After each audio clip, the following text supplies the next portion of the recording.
En el diálogo de Platón, Crátilo y Hermógenes discuten sobre la corrección y la adecuación de los nombres a las cosas que nombran.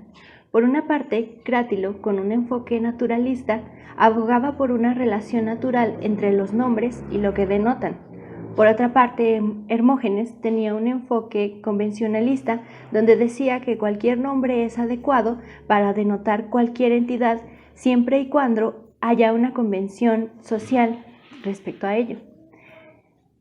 Después, al llegar Sócrates, critica ambos enfoques. Primero, a Hermógenes y a los sofistas, argumentando que los objetos tienen una naturaleza objetiva que no depende de los puntos de vista individuales. Los humanos tienen la denominación como instrumento para expresar la naturaleza objetiva de las cosas. Por tanto, el acto de nombrar es un acto racional. Por otra parte, Sócrates también critica a Crátilo poniendo un límite entre la idea de que la lengua no refleja siempre la realidad de forma sistemática y sin ninguna distorsión.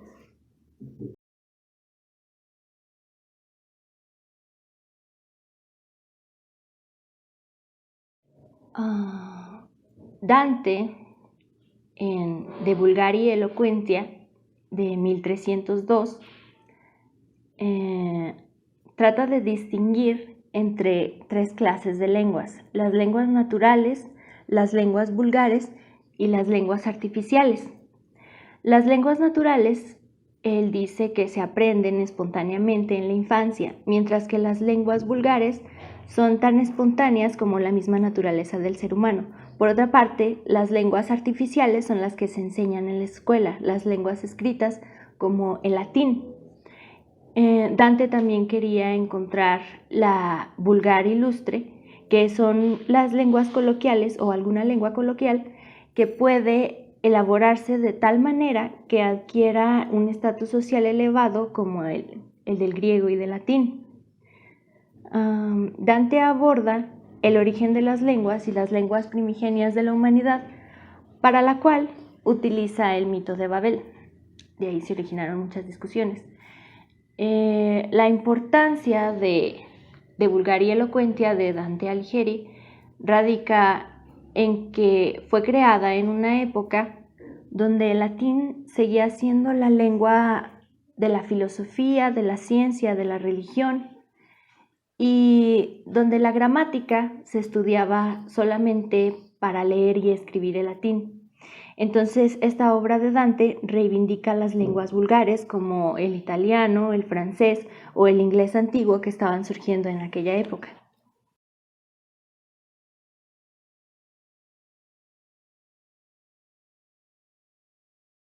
Arnauld y Lancelot, en su obra Gramática General y Razonada, afirman que la gramática está determinada por la expresión material de los pensamientos, la cual se adopta a la perspectiva racionalista.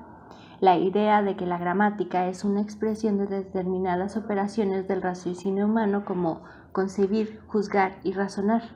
También a ello se le debe la definición de la sílaba como unidad fónica completa que a veces se integra por una sola letra o por un solo sonido. Ellos también hacen un estudio, un análisis de los artículos, los cuales no estaban presentes en el latín, y también se hace una distinción de los artículos definidos, el la, y los artículos indefinidos como una y una. Un y una. Ellos también dan una definición de la escritura, dos definiciones de la escritura, una como la expresión visual de los sonidos y otra como una ayuda para la determinación del significado de dichos sonidos.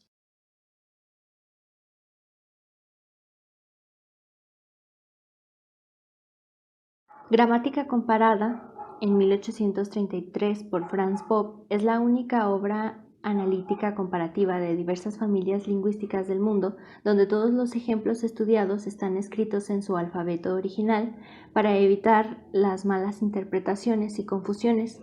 Bopp también comenta el hallazgo de la relación de un parentesco lingüístico entre las lenguas de la India, como el sánscrito, y las lenguas europeas, como el griego y el latín. Él define a la lengua indoeuropea como compuesta y aglutinante de acuerdo con las ideas de Schlegel. Sí. También propone seguir la clasificación tipológica de A.W. Schlegel y se le puede considerar como el fundador de la lingüística comparativa y de una de sus ramas, la lingüística indoeuropea.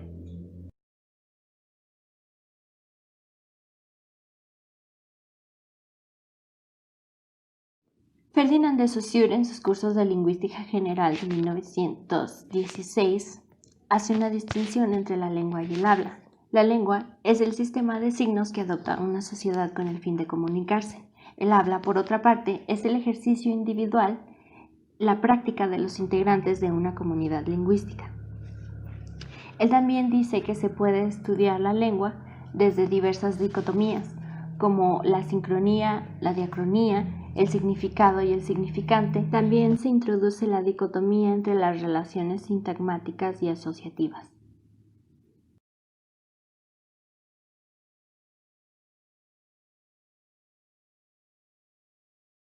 Edward Sapir, en Lenguaje, Introducción al Estudio del Habla en 1921, afirma que el lenguaje no puede ser considerado como un instinto biológico, sino que es una función cultural mediante la cual podemos transmitir experiencias, ideas y emociones a través de un sistema de símbolos voluntariamente producidos. Esto le da una cualidad mentalista a su teoría. Para él propiamente no existen órganos del habla, porque todos tienen una actividad fundamental biológica que es distinta de ella. A Sapir y a Whorf se les atribuye la hipótesis de la relatividad lingüística, según la cual nuestra visión del mundo o el pensamiento están determinadas esta es la hipótesis fuerte, o parcialmente, la hipótesis débil, por la estructura gramatical y léxica de nuestra lengua.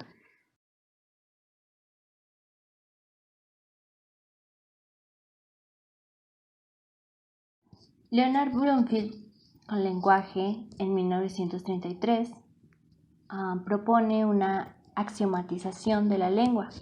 Su teoría del lenguaje es mecanicista. Esto quiere decir que Bloomfield toma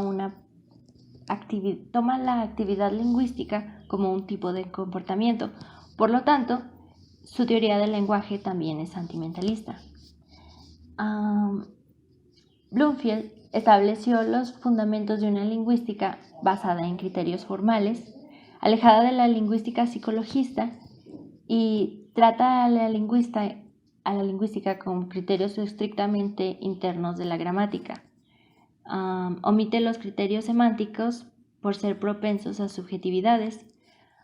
También, a partir de Bloomfield se fundó el distribucionalismo y su obra es tan importante como los cursos de Saussure.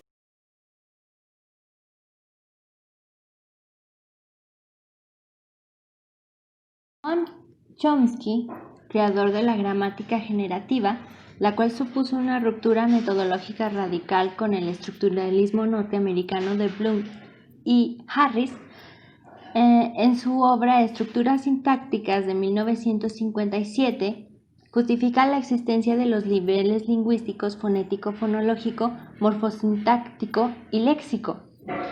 Él da la definición de la lengua bajo un enfoque formal, donde dice que es un conjunto de oraciones construidas a partir de un conjunto finito de elementos.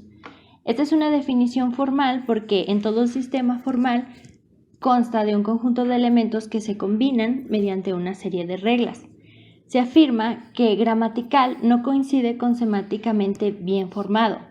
Para probar este punto, Chomsky pone de ejemplo la famosa frase de las ideas verdes incoloras duermen furiosamente. Proporciona un análisis de componentes sintácticos de las que se componen las expresiones gramaticales. Los conceptos antes de Saussure de lengua y habla. La lengua para Chomsky es la competencia gramatical y el habla es la actuación.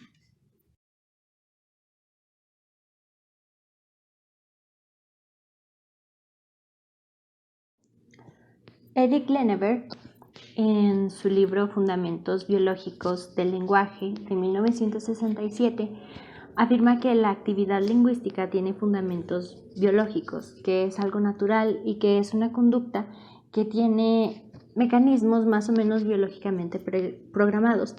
A partir de él se desmonta la oposición entre naturalismo y culturalismo, porque él considera que no puede ser una dicotomía de factores, sino una interacción de ellos, porque considerarlos como opuestos e incompatibles no hace más que oscurecer aspectos interesantes del origen de la conducta. Lenneberg considera ya la importancia del sistema cognitivo y los aspectos neurológicos al momento de la adquisición del lenguaje y la acción del habla. Él estudió la adquisición del lenguaje y las patologías lingüísticas.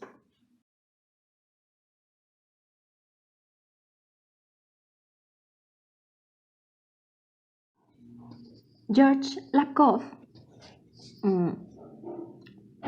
considera que el elemento esencial de la gramática es la semántica. Es por eso que creó la denominada semántica generativa, que es un modelo de análisis alternativo a la gramática generativa chomskiana. En su libro Women, Fire and Dangerous Things de 1987, realiza un análisis de las categorías radicales de la lengua yerbal que clasifica en cuatro. Él también aboga por un acercamiento cognitivo que denomina realismo experiencial, a partir del cual se dice que nuestro pensamiento está corporeizado y que todos los mecanismos conceptuales están basados directa o indirectamente en la percepción de los movimientos corporales y las experiencias físicas.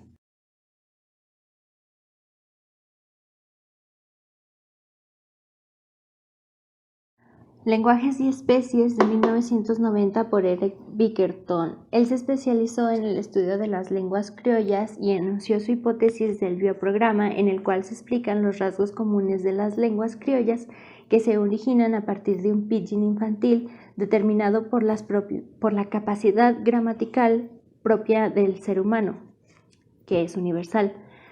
Un pidgin es la forma de hablar que se desarrolla más o menos espontáneamente y con una finalidad práctica entre integrantes de una comunidad que comparten lenguas que no son mutuamente comprensibles. Él define el protolenguaje como un lenguaje primitivo que forma parte de nuestra capacidad lingüística natural. Para Bickerton, el lenguaje humano es un sistema de representación mental, no de comunicación. Él analiza los antecedentes del lenguaje y afirma que el sistema de representación crea un nuevo mundo paralelo regulado por su propia naturaleza.